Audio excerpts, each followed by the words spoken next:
A neve caía pesada quando cheguei nas montanhas Mogolon, transformando o mundo numa tela branca onde tudo se confundia. Céu, terra, futuro. Eu vinha fugindo, como sempre vinha fugindo, dessa vez de um trabalho que deu errado e homens que queriam me ver balançando numa corda.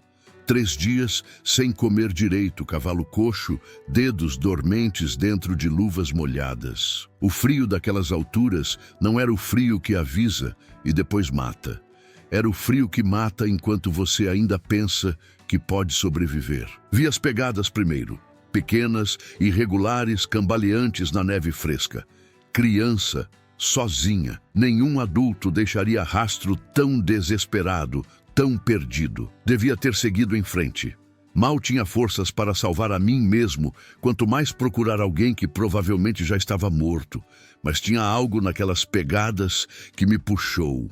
Uma memória antiga de quando eu mesmo era criança perdida e ninguém parou para procurar. Encontrei ela encolhida debaixo de um pinheiro, quase coberta pela neve, tão imóvel que por um momento pensei que chegara tarde demais. Mas quando me aproximei, ela abriu os olhos. Eram enormes, negros, aterrorizados. Não devia ter mais que 7 anos. Pele escura marcada por cortes e hematomas, lábios rachados de frio e sede. Usava apenas um vestido fino de algodão, completamente inadequado para aquele clima mortal.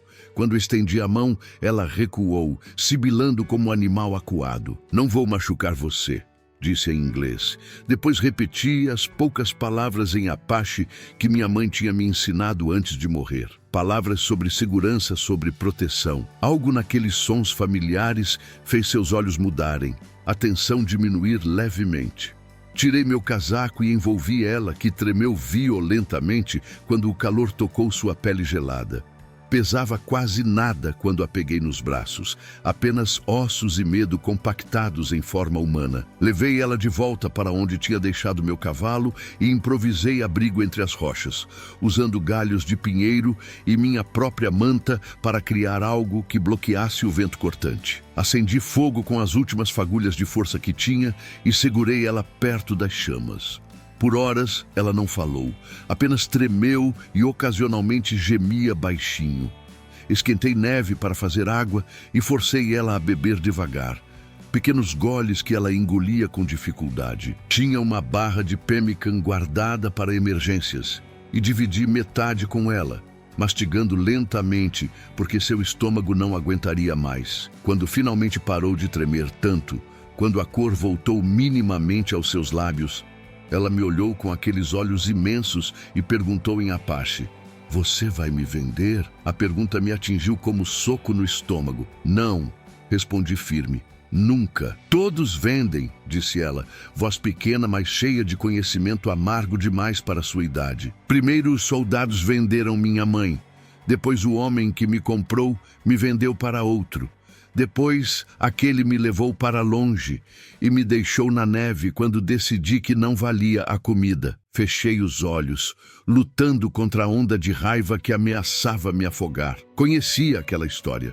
Tinha visto variações dela em todas as fronteiras que percorri. Crianças indígenas arrancadas de famílias, vendidas como serviçais, abusadas, descartadas. Um comércio invisível que todos fingiam não ver porque era mais conveniente que confrontar. "Qual seu nome?" perguntei. Ela hesitou tanto que pensei que não responderia.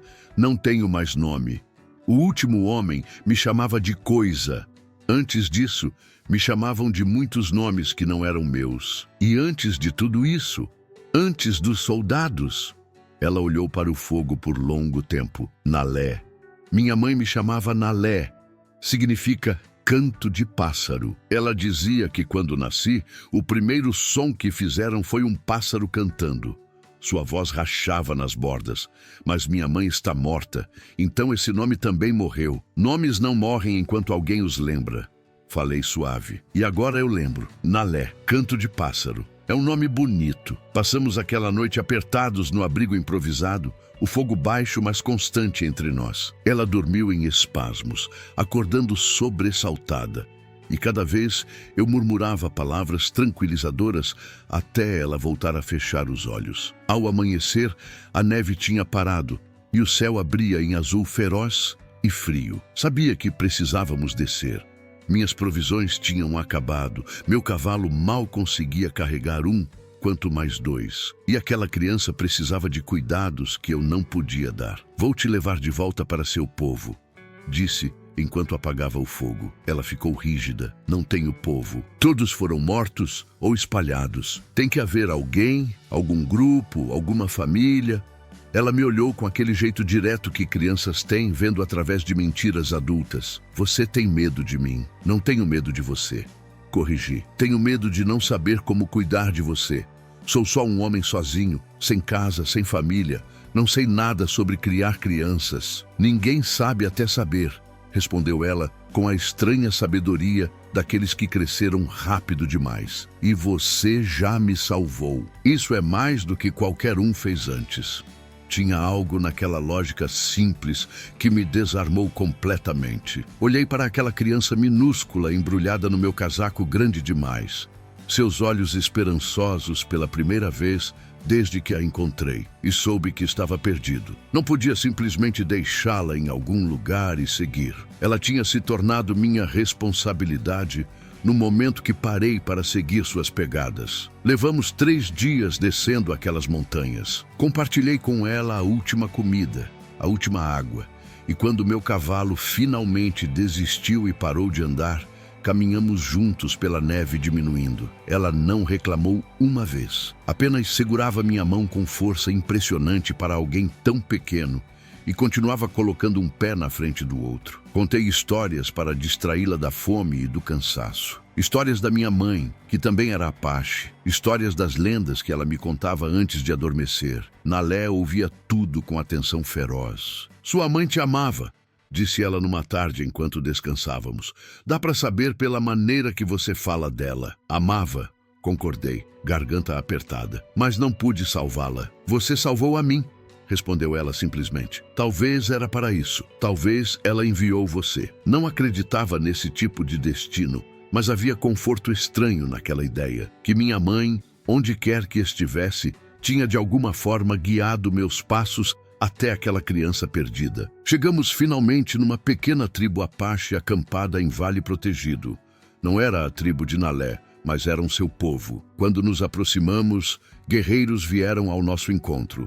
Lanças prontas, mas não hostis. Expliquei em meu Apache quebrado o que tinha acontecido, como tinha encontrado ela, o que ela tinha passado. Um velho com tranças grisalhas e rosto marcado por 1000 histórias escutou tudo em silêncio, então se ajoelhou na frente de Nalé e falou com ela em sua própria língua. Ela respondeu, primeiro hesitante, depois num fluxo de palavras que saíam como água de represa rompida. Chorou enquanto falava, e o velho a puxou num abraço que durou longo tempo. Quando finalmente soltou ela, se virou para mim com olhos que brilhavam úmidos. Você trouxe uma filha perdida de volta para o povo.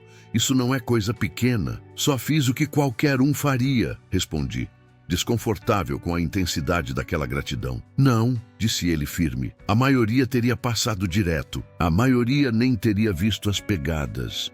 Você escolheu ver. Você escolheu parar.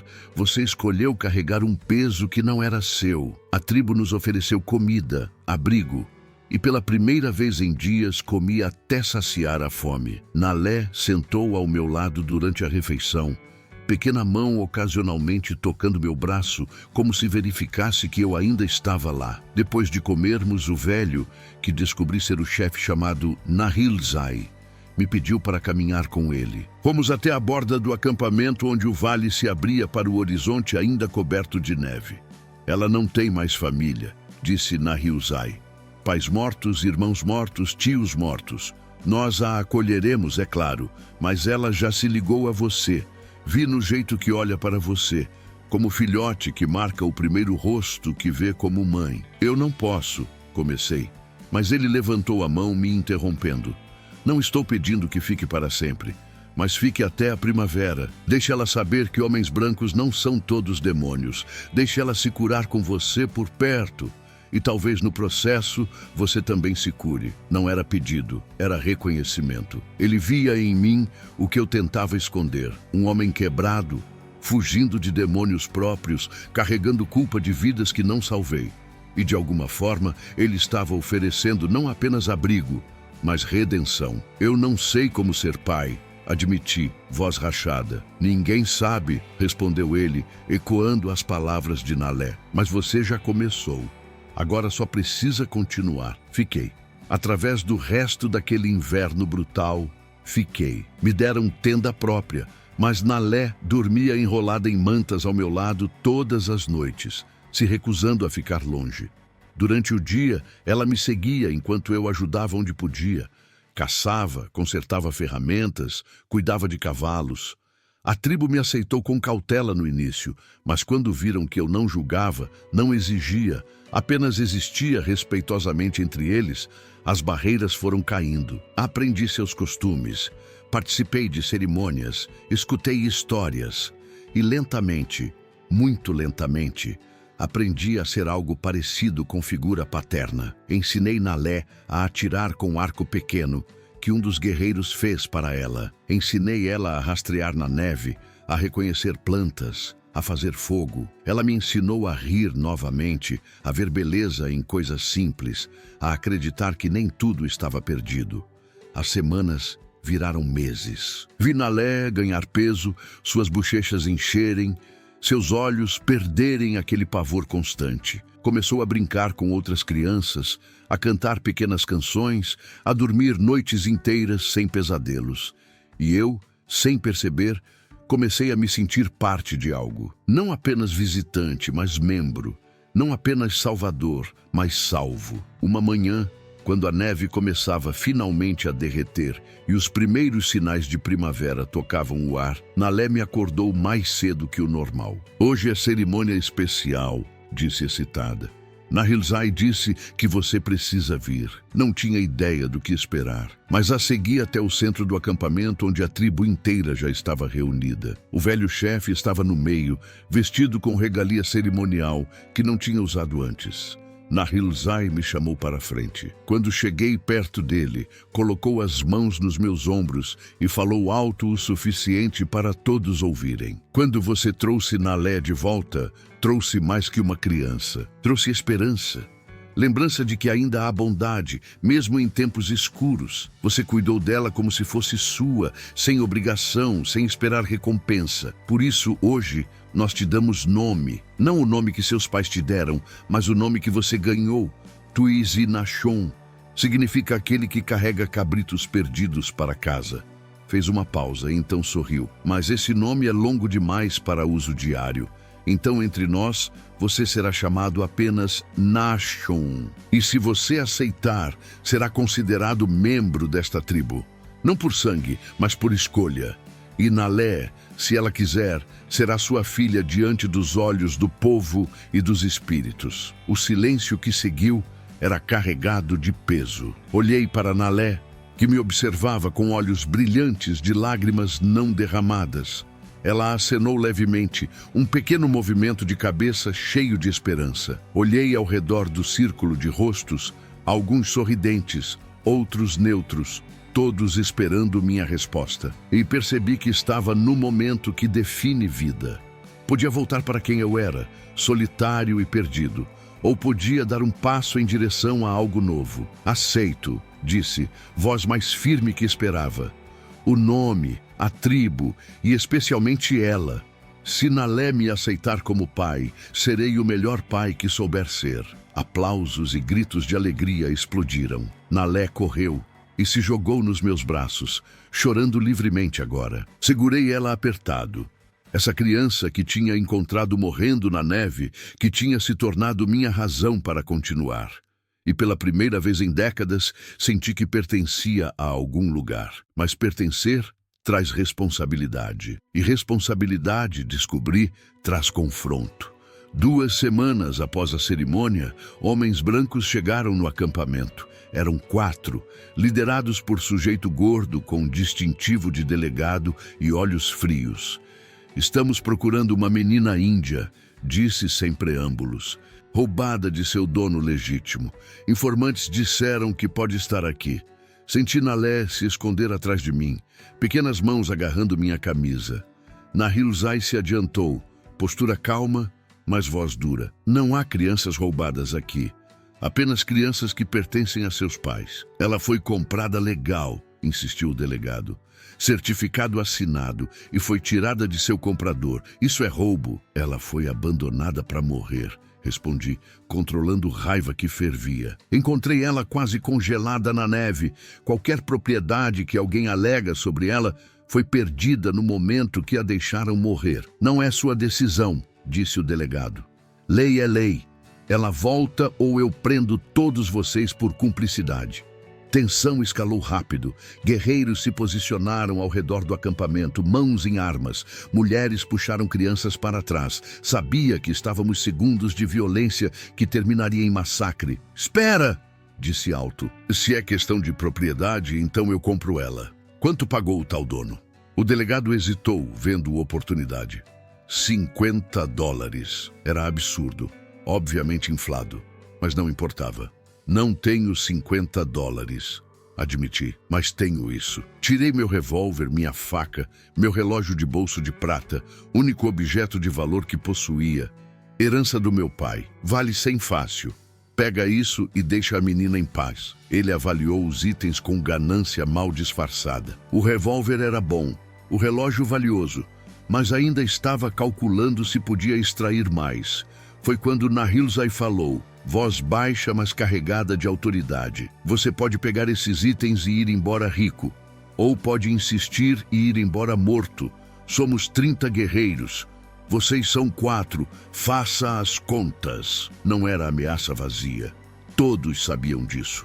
O delegado pegou os itens rápido, murmurou algo sobre papelada e saiu com seus homens tão rápido quanto chegaram. Quando o som dos cavalos desapareceu, minhas pernas quase falharam. Tinha acabado de dar tudo que possuía. Estava completamente sem nada além das roupas no corpo. Nalé virou para mim, lágrimas descendo. Por quê? Porque deu tudo. Me ajoelhei para ficar na altura dos olhos dela. Porque você vale mais que qualquer coisa que eu possua. Revólveres se compram, relógios se substituem, mas você é única, e eu não vou deixar ninguém te levar de novo. Nahilzai colocou mão no meu ombro. Agora você entende, disse suave. O que significa ser pai? Não é sobre sangue ou lei. É sobre dar tudo sem hesitar quando alguém precisa. Você já não é mais estrangeiro. É um de nós, completamente. Naquela noite, durante o jantar comunal, Nahilzai se levantou e fez anúncio. Hoje nosso irmão Nashun provou seu coração. Por isso, de hoje em diante, Nalé será conhecida como Nalé Nashon Igi. Nalé, filha daquele que carrega perdidos para casa. E quando precisar, nós também a chamaremos pelo nome que ela merece.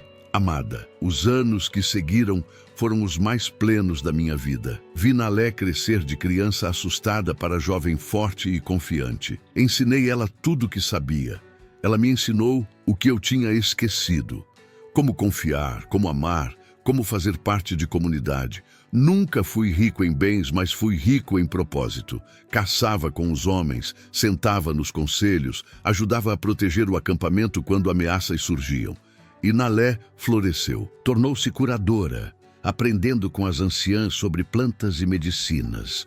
Tornou-se contadora de histórias, mantendo vivas memórias que poderiam ter sido perdidas. E sempre, sempre, ela foi minha filha. Não pela lei dos homens brancos, mas pela lei mais profunda que governa corações. Quando fiquei velho, quando meu corpo começou a falhar e meus cabelos embranqueceram completamente, Nalé cuidou de mim com mesma dedicação que mostrei quando a encontrei na neve. Ela nunca esqueceu. E quando finalmente meu tempo chegou, foi ela que segurou minha mão enquanto os espíritos me chamavam. Você me salvou, sussurrou ela, lágrimas caindo em meu rosto. Não. Respondi com o último fôlego que tinha. Você me salvou. Eu só te encontrei primeiro. E era verdade. Aquela menina perdida na neve me deu propósito quando eu não tinha nenhum, família quando estava sozinho. Amor quando pensava ser incapaz. Eles me enterraram como enterravam membros da tribo, com honras e canções. E Nalé plantou árvores sobre meu túmulo, pequena muda que levaria décadas para crescer, para que outros perdidos encontrem sombra, disse ela, para que saibam que sempre vale a pena parar e seguir pegadas na neve, porque nunca sabemos quem estamos salvando ou quem nos salvará no processo. Hoje aquela árvore é grande, forte, oferecendo abrigo para viajantes cansados. E dizem que quando o vento sopra através de seus galhos, pode-se ouvir dois sons misturados: o canto de um pássaro pequeno e corajoso, e a risada profunda de um homem que finalmente encontrou seu lugar no mundo. Não apesar de parar para ajudar uma criança perdida, mas exatamente por causa disso.